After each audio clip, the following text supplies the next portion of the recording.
کہا جاتا ہے کہ شادی سے پہلے جو لڑکی لڑکے کو پسند آ جاتی ہے وہ پھر لڑکے کے خاندان والوں کو کبھی پسند نہیں آتی۔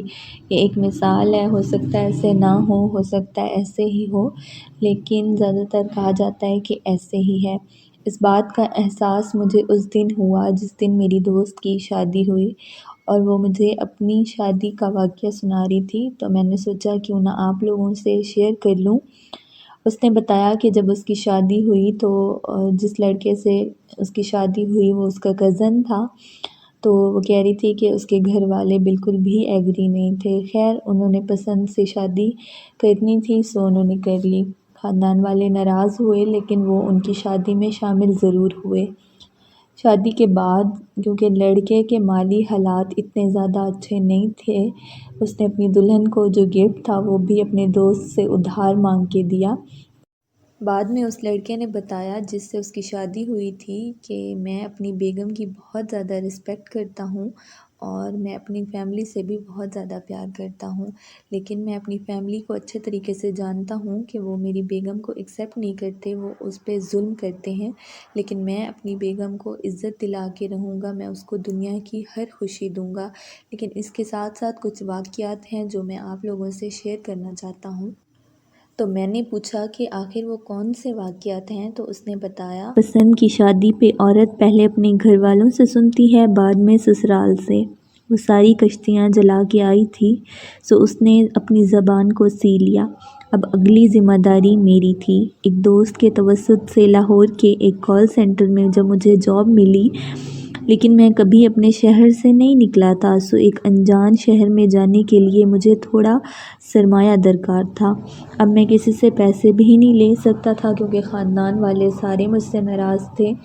خیر میں نے جب اپنی بیگم سے مشورہ کیا تو اس نے مجھے کہا کہ میرے پاس تھوڑے بہت پیسے ہیں، اور کہا کہ آپ ان پیسوں کو لے جا کے لاہور چلے جائیں اور وہاں پہ جا کے جاب کریں۔ خیر کہتا کہ میں پھر لاہور چلا گیا، وہاں پہ میں نے ایک کال سینٹر میں جاب کی جو کہ مجھے ماہانہ 15,000 روپے تنخواہ دیتے تھے۔ اس کے علاوہ کہتا میں شروع سے بہت زیادہ محنتی تھا، تو میں نے سوچا کہ کیوں نہ میں کوئی اور جاب کر لوں۔ تو کہتا صبح 9 سے 5 میں جاب کرتا تھا اور پھر میں گھر آ کے ریسٹ کرتا تھا رات 12 بجے تک۔ اس کے بعد یہاں پہ کچھ ریسٹورنٹ تھے جو دیر تک کھلے رہتے تھے، تو میں نے سوچا کسی ریسٹورنٹ میں کام کر لوں۔ تو میں نے کسی ریسٹورنٹ میں بھی کام کرنا شروع کر دیا۔ کیونکہ میں ریسٹورنٹ میں کام کرتا تھا تو اس لیے مجھے جو کھانا وغیرہ ہے وہ تو وہاں پہ فری مل جاتا تھا، تو میں نے اچھی خاصی وہاں پہ بچت کی، اور وہ میں سارے پیسے جمع کر کے جب بھی واپس آتا تو میں اسے تھوڑے بہت اپنے جو خاندان والے ہیں، جو اپنی فیملی ہے ان کو دے دیتا تھا، اور باقی میں سارے اپنی بیگم کو دے دیتا تھا۔ تو اسی طرح چلتا رہا۔ پتہ نہیں اس عورت کا نصیب تھا یا کیا آپ اس کو کہہ سکتے ہیں کہ آہستہ آہستہ مجھے اور زیادہ اچھی جاب مل گئی۔ اب میری تنخواہ 40,000 ہو گئی۔ اس کے علاوہ کوئی پیکنگ والی کمپنی تھی جو کہ جن کا کام بہت زیادہ اچھا تھا، اگر ہم ریسٹورنٹ سے اس کو کمپیئر کریں تو اس کا کام بہت زیادہ صاف ستھرا اور اچھا تھا، تو میں نے سوچا ادھر بھی کام کرنا شروع کر دوں۔ خیر میں نے 2 جگہ پہ جاب کرنی شروع کر دی، اور آہستہ آہستہ کر کے میں نے پیسے جمع کرنے شروع کر دیے، کیونکہ ہمارا ایک خواب تھا کہ ہم اپنے لیے ایک گھر بنائیں گے۔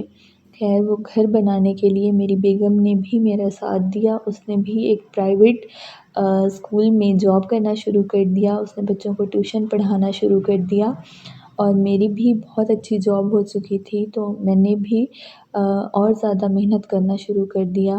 تقریباً 3 سال گزرے ہوں گے زیادہ سے زیادہ، میں اس قابل ہو گیا کہ میں نے اس کے لیے گھر خریدنے کا سوچا۔ ہماری اولاد نہیں تھی اور اب تو اللہ تعالیٰ ہمیں اولاد جیسی نعمت سے نوازنے جا رہے تھے۔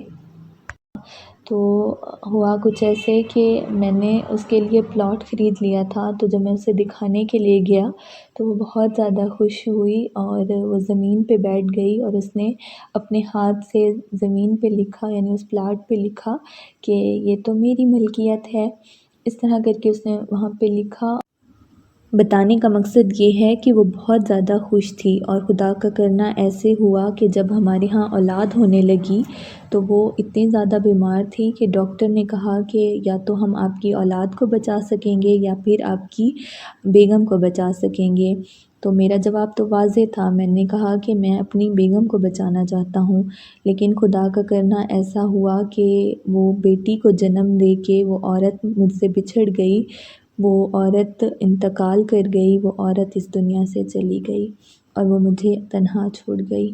ہمارا خواب تو پورا ہو گیا، ہم نے جو سوچا تھا کہ ہم مل کے گھر بنائیں گے وہ تو پورا ہونے جا رہا تھا، لیکن میری بیوی مجھے چھوڑ کے چلی گئی، وہ مجھے چھوڑ کے اللہ تعالیٰ کے پاس چلی گئی۔